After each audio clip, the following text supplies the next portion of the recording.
I'm Patrick Burkart. I'm a professor in telecommunications and media studies, and I have a PhD in radio, television, film, and graduate work in political science.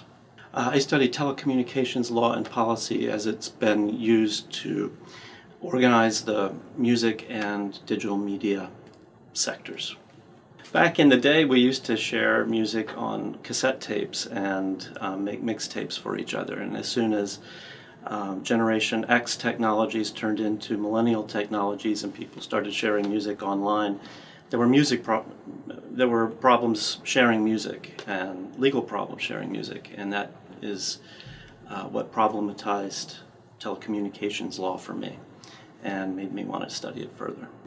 I look for the meta-narratives and the great themes of our age reflected in news headlines and essays about our collective political experience and try to make them relate to media. So I look at video game industry and how it's become its own field of study. I look at surveillance and how many different forms of technologies conform to surveillance functions in society.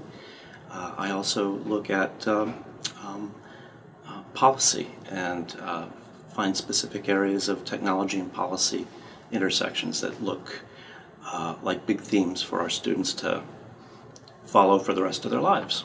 Why do we need to study media that we habitually use all the time? And one of the reasons is to understand what the author and the creator and the producer and the packager of the games had in mind when they were putting these products together.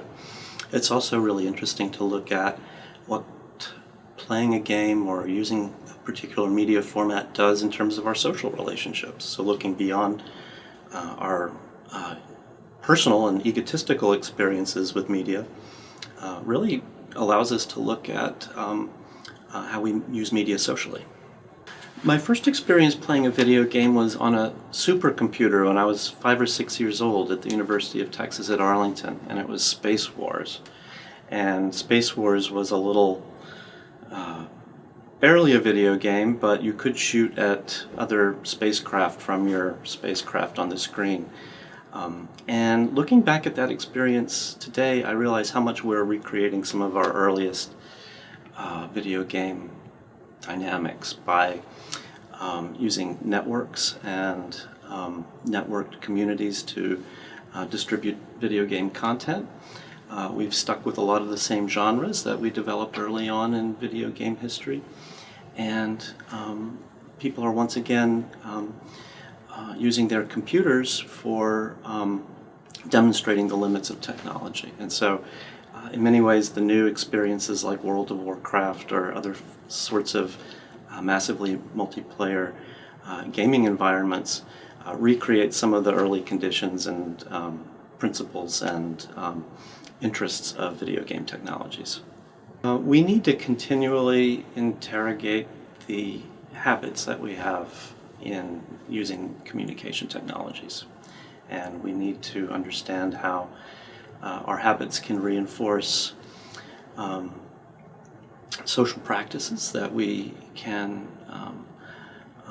encourage or discourage, or we would want to encourage or discourage. So we need to be more reflective and self-aware in our mediated communication practices.